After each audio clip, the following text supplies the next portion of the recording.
Ang pahayag ni General Romeo Browners Jr., Chief of Staff ng Armed Forces of the Philippines, na kung sakaling umatake ang China sa Taiwan, kailangan umaksyon ng Pilipinas, ay may malinaw na ibig ipahiwatig o mensahe sa China.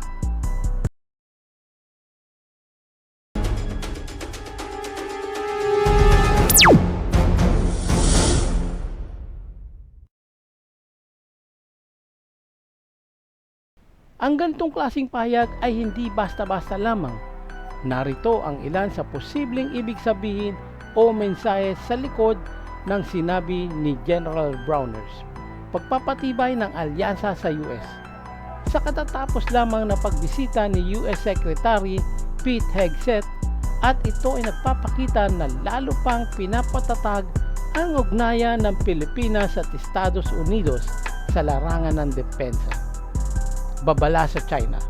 Ang sinabi ni General Browners ay maaring paalala sa China na ang Pilipinas ay may obligasyong sumuporta sa mga kaalyado nito, lalo na sa ilalim ng Mutual Defense Treaty ng 1951 sa US.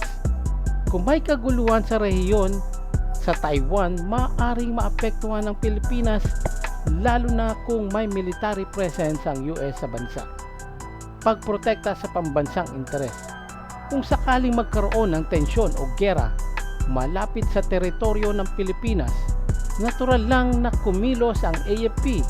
Hindi ito simpleng pakikisali sa gulo, kundi bahagi ng self-defense at pagprotekta sa mga Pilipinong maaapektuhan sa Taiwan.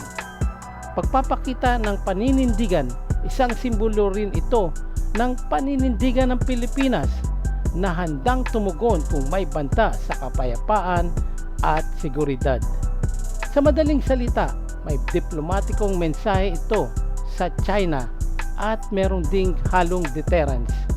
Alam ang galaw ng China at hindi matatakot kung maapektuhan ang Pilipinas. Ang pagdadala ng US ng missile system at ang mga pahayag ng pagbebenta ng F-16 fighter jet sa Pilipinas ay hindi lamang simpleng galaw ng militar. May malalim na simbolo at mensaheng politika ito, lalo na sa konteksto ng umiigting na tensyon sa pagitan ng China at ng Taiwan at sa West Philippine Sea. Narito ang mga posibleng kaguluhan o intensyon sa likod nito. Ang lakas ng demonstrasyon o show of force. Ang US ay nagpapakita ng handa itong suportahan ang mga kaalyado nito, lalo na ang Pilipinas sa gitna ng lumalakas na presensya ng China sa rehiyon. Ang mga missile system at F-16 ay malinaw na pahiwatig na hindi ito basta-basta uupo at manunood kung may kaguluhan. Pagpapalakas ng depensa ng Pilipinas. Ang Pilipinas ay matagal nang kulang sa modernong kagamitan sa depensa. Ang F-16 jet at missile system ay makakatulong sa pagpapataas ng kakayahan ng AFP upang ipagtanggol ang teritoryo nito, lalo na sa West Philippine Sea. Hindi aksidente o timing ang mga kilos ng US sa Pilipinas mula sa pagbisita ni Secretary of Defense Pete Hegseth. Pagdeklara ni General Browner ng paninindigan sa Taiwan issue hanggang sa pagdadala ng missile at F-16 deal. Isa itong malinaw na mensahe sa China. Ang Pilipinas ay hindi na ang dating tahimik at mahina.